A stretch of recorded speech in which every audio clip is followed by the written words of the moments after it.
Good morning বন্ধুরা, তোমরা সবাই কেমন আছো? আশা করি ভগবানের কৃপায় তোমরা সবাই ভালো আছো।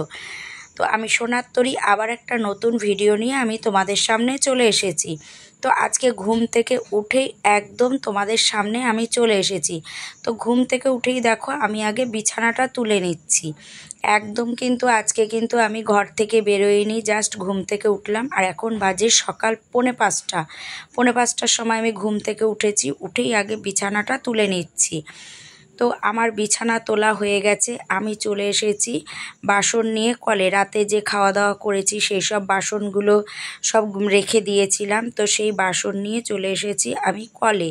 তো বাসনগুলো মেজে নিচ্ছি, বাসনগুলো মেজে তারপরে চলে যাব আমি ঘরে। তো চলো বাসনগুলো মেজে নিই। তো বাসি কাজ আমার হয়ে গেছে, বাসি কাজ সেরে বাসি জামা কাপড় ছেড়ে দেখো চলে এসেছি রান্না কি করব সেটা। তার জন্য ফ্রিজ খুলে বার করে নিচ্ছি সবজি। তো সব বার করে নিয়েছি। তো কি রান্না করব বুঝতে পারছি না। ভেন্ডি আছে, পটল আছে, উচ্ছে আছে, তো কি করব দেখি। সবজি বার করে নিয়ে যাই, ওই ঘরে নিয়ে যাই সব, তারপর কি রান্না করি দেখি। সব বার তো করে নিয়েছি। তো দেখো সব নিয়ে চলে এসেছি এই ঘরে, নিয়ে রেখেছি নিচে। আর কালকে যে আম কেটেছি আচার করব বলে, আচার তো করাই হয়নি, আম কেটে রেখেছি রাতের বেলা। আর তেলের প্যাকেট কাটবো, কারণ তেল এনে রেখেছি, তেলের বোতলে তেল শেষ, তেল প্যাকেট কাটতে হবে। এদিকে যে বাসন আমি যে উপুর দিয়েছি সকালবেলা, যে বাসন কোসন মেজে উপুর দিয়েছি, সেই বাসন কোসনগুলো তুলতে এসেছি। আর এখন কটা বাজে বলো তো? এখন বাজে 6:30। এখন বাজে সকাল 6:30। আমি রান্নার এখানে চলে এসেছি। রান্না কি করব, কাটাকাটি করব। এখন আগে বাসনগুলো গুছিয়ে নিচ্ছি। আমার অল্প জায়গার মধ্যে কাজ করতে হয়, এর জন্য আমাকে একটু গুছিয়েই কাজ করতে হয়। দেখো টেবিলের ওপরই বাসন উপর দিয়েছি, এখন আমি বাসনগুলো না সরালে তো কাজ করতে পারবো না। তাই সব গুছিয়ে আমি জায়গাটাকে খালি করে নিচ্ছি। তো দেখো এখন বাসন গুছিয়ে নিয়ে আমি চলে এসেছি রান্নার আয়োজনে। তো তেলও শেষ, তোমাদের বললাম যে বোতলে তেল শেষ, তাই আগে তেলটা ঢেলে নেব। তেল আমার ঢালা হয়ে গেছে, তেলটা ঢেলে নিয়েছি। ঢেলে দেখো তেলের প্যাকেটটাকে না আমি এরকম করে দাঁড় করিয়ে রাখলাম। কী হবে বলো তো, ভেতরে যেটুকু তেল আছে তেলটা পুরো বোতলের মধ্যে পড়ে যাবে, এর জন্য ওভাবে রাখলাম। তো কি রান্না করব বুঝতে পারছি না। বেগুন ভাজবো, বেগুন বার করে নিয়েছি, বেগুন ভাজবো। আর সবজিগুলো সব ঢেলে নিলাম। তা তোমাদের দাদাকে জিজ্ঞেস করলাম কি খাবা বলো, কি রান্না করব। তা ওকে কিছু বলা মানে, পটল দেখেছে আগেই বলে দেবে আলু পটল করো। তা আমি চলো ভাবলাম তাহলে আজকে আলু পটলই রান্না করি। কি বলো তো, ফ্রিজে না কিছুটা চিংড়ি মাছ রাখা আছে, চিংড়ি মাছ রয়েছে, তো চিংড়ি মাছ দিয়ে পটলটা রান্না করে ফেলবো। এদিকে বেগুন কেটে নিচ্ছি, বেগুন ভাজবো। বেগুন ভাজা হলে তো আমার ছেলে খুব খুশি, তাই বেগুন ভাজা করব ওর জন্য। দেখো বেগুন কেটে আমি নুন হলুদ মাখিয়ে রেখে দিয়েছি, হলুদ মাখিয়ে নিয়েছি। তারপর পটল কাটতে বসেছি। পটলগুলো কি বড় বড় দেখেছো, বড় বড় কিন্তু কচি। আমি সবসময় পটল নিই কি বলো তো, হালকা হালকা দেখে, হালকা পটল নিলে না কচি হয়, আর একটু ভারী নিলেই ব্যাস সেগুলো ভিতরে দানা হয়ে যায়, শক্ত শক্ত। তুমি দেখো একদম কচি, দেখেছো একদম কচি পটলগুলো।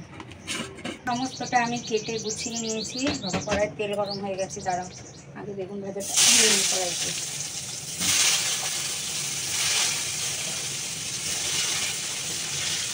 সমস্তটা আমি গুছিয়ে নিয়েছি, বেগুন ভাজা বসিয়ে দিয়েছি। এই যে এখানে আলু পটলের তরকারি করব, পটল আলু কেটে গুছিয়ে নিয়েছি।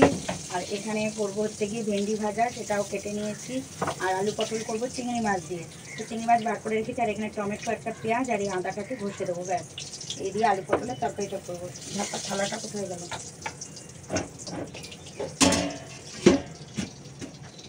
আর এদিকে ভাতের জল বসিয়ে দিয়েছি। আর এদিকে চাল আমার ধোয়ায়, দেখো চাল ধোয়া রেডি করা, ভাতের জল বসানো। এবার শুধু ফটাফট রান্নাটা করে নেব। সব রেডি করে নিয়েছি, সমস্তটা গুছিয়ে রেডি করে নিয়েছি। এবার শুধু রান্নাটুকু করব।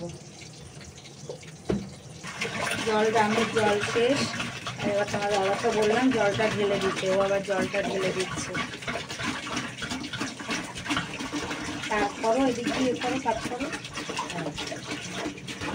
বেগুন ভাজা আমার হয়ে গেছে, আর এদিকে ভেন্ডি ভাজা আমি বসিয়ে দিয়েছি। ভেন্ডি ভাজাটা বসিয়ে দিয়েছি, লবণ দিয়ে দিই।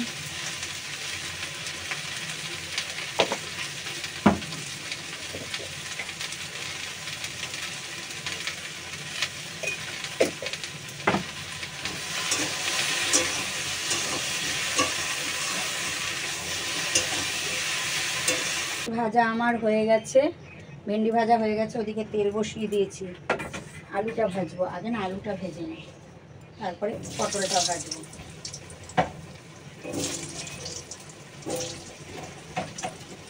আলুটা ভেজে তুলে নিয়েছি, আলু ভেজে বেশ লাল লাল করে ভেজেছি, তুলে নিয়েছি। কড়াইতে পটল দিয়ে দিয়েছি, দিয়ে দিচ্ছি লবণ, লবণ দিয়ে দেবো, আর দিয়ে দেবো হলুদ, দিয়ে পটলটাকেও ভেজে নেবো এবার সুন্দর করে।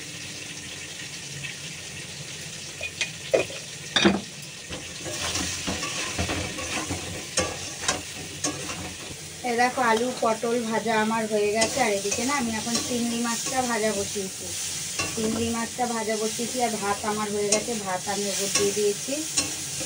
চিংড়ি মাছটা ভেজে তারপরে মশলাটা এবার দিয়ে কষবো আমি। এখানে এই যে আদাটা আমার ঘষে নেওয়া হয়ে গেছে, আর একটু টমেটো আর পেঁয়াজ ভালো করে একটু ভেজে নিই। চিংড়ি মাছটা ভেজে দেখো থালাতে আমি তুলে নিয়েছি। আর এখানে আবার তেল দিয়ে দিয়েছি আর একটু। এবার মশলাগুলো দিয়ে দিচ্ছি।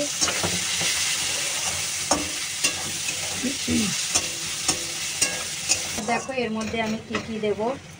এর মধ্যে দিয়ে দিচ্ছি হলুদ গুঁড়ো, 1 চামচ হলুদ গুঁড়ো দিয়ে দিলাম। লঙ্কার গুঁড়ো দিয়ে দিই, 1 চামচি লঙ্কার গুঁড়ো দিলাম। একটুখানি জিরার গুঁড়ো দেবো, জিরার গুঁড়োটা আমি খুবই অল্প দেবো, অল্প দিলাম জিরার গুঁড়ো। এবার এটাকে সুন্দর করে কষবো, একটুখানি জল দিই, তারপর কষি।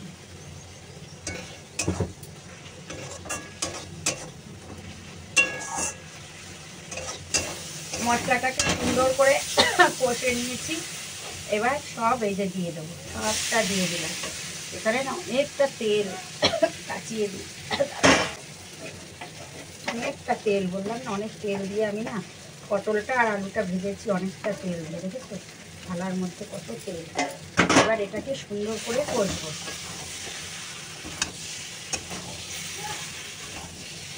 দেখো আবার আমি পটল আলু মাছ দিয়ে আবার কষে নিয়েছি। এবার জল দিয়ে দিচ্ছি।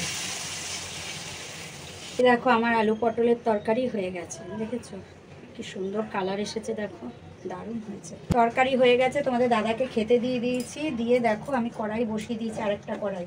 কি করব, আচার করবো। যে আম, এই দেখো গুড় সব নিয়ে বসেছি, আচার করবো। তো আচারে না আমি কোনোদিন 5 ফোড়ন সম্বাদ দিইনি, অনেককে দিতে দেখেছি, তাই আজকে আমিও একটু দেবো। তাই আজকে আমিও একটু 5 ফোড়ন দিয়ে দিচ্ছি।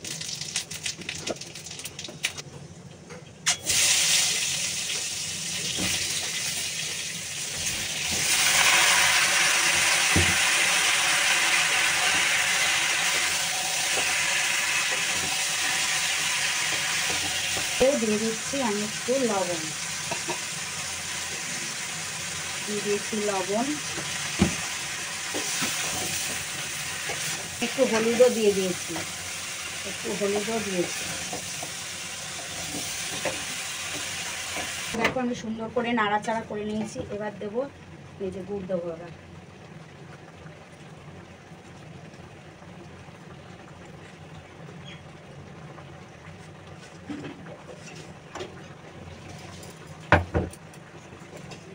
দিয়ে দিয়েছি গুড়। এই দেখো দেখেছো আচারটা এখন এরকম হয়েছে গুড় দেওয়ার পর। এটাকে আমি অনেকক্ষণ ধরে মানে একটু আমটাকে মানে সেদ্ধ করেছি গুড় দেওয়ার পর, গ্যাস কমিয়ে কমিয়ে। কারণ আমটা একটু না মজলে তো ভাল লাগবে না, কারণ আমার বেশ অনেক দিনের আমটা রাখা ছিল।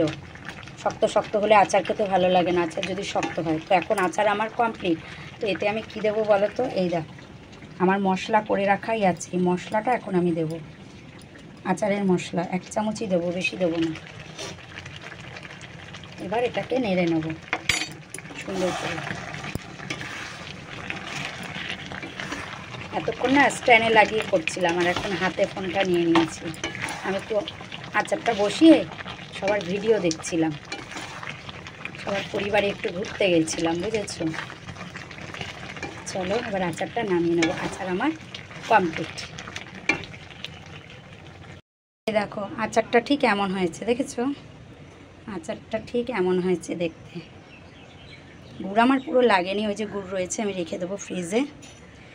এখন যাব বাসন কোসন মাজতে। এখন বাজে রাত 11:30। দুপুরের পর আবার তোমাদের সাথে দেখা হলো এখন। তো এখন বাজে রাত 11:30, দেখো বৃষ্টি পড়ছে। সেই তোমার সন্ধ্যের পর থেকে বৃষ্টি শুরু হয়েছে, দেখো এখনও বৃষ্টি পড়ে যাচ্ছে একদম, মানে জোরে যে পড়ছে তা কিন্তু না, কিন্তু পড়ে যাচ্ছে, দেখতে পাচ্ছ বৃষ্টি এখনও পড়ছে। আমাদের এখনও খাওয়া হয়নি গো, এখন খাবো। এখনও খাইনি, খাবার দাবার গরম করে নিয়ে এলাম, এখন খাবো। তো চলো আজকের ভিডিওটা এই পর্যন্ত, আবার একটা নতুন ভিডিওর সঙ্গে তোমাদের সাথে সামনের দিন দেখা হচ্ছে। চলো ততক্ষণের জন্য সবাইকে টাটা।